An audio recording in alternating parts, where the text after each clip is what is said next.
Party, সেখানে সে বলেছে যে নারীরা বিভিন্ন কাজে যায়, ঘরের বাইরে যায়, বিভিন্ন পেশার কাজ করে, সেটা পতিতাবৃত্তির সমান।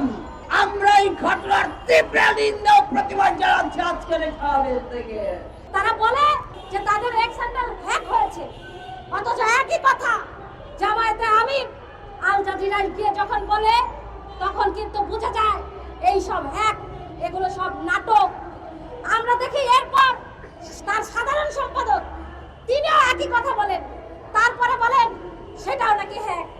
আমরা গত 13 বছর ধরে দেখছি সামাজিক মাধ্যমে এই যে আলবটর বাহিনী, তাদের যে বক্তব্য, নারীদেরকে নিয়ে তাদের যে বিদ্বেষ, নারীদের যে কোনো কর্মজীবী নারীদের প্রোফাইলের নিচে তাদের যে বিদ্বেষ, সেটা প্রমাণ করে জামায়াত ইসলামী কি, কেন এবং ওই এক স্যান্ডেলের যে কথিত হ্যাক নাটক, এগুলো যে সম্পূর্ণভাবেই নাটক, এটা পরিষ্কার।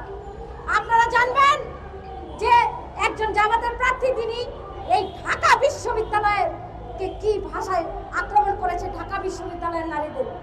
কারণ তারা হয়তো ভুলে যেতে পারে এই বাংলাদেশ মুক্তিযুদ্ধের মধ্য দিয়ে অর্জিত বাংলাদেশ, লাখো লাখো শহীদের রক্তে রঞ্জিত এই বাংলাদেশ।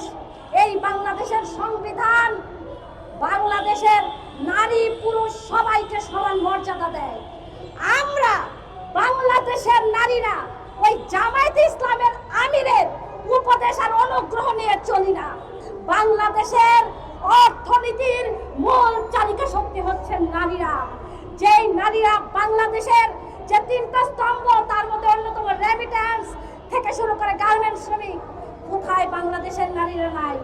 সেই নারীদেরকে আপনারা 5 ঘন্টা কর্মঘণ্টা, আপনাদের কাছে কি ভাই ভিক্ষা চাই যে আমার কর্মঘণ্টা কমাইতে হবে? কথায় কথায় বলে জামাতের আমির সম্মান। আরে আপনার কাছ থেকে কিসের সম্মান আশা করব আমরা? আপনারা নারীদেরকে কতটুকু সম্মান করেন তা 1971 সালেই বোঝা গেছে, আর প্রতিদিনই আমরা বুঝতেছি। সুতরাং আপনার কাছ থেকে আমরা চাই, এই সব সম্মান প্রত্যাশা করি না।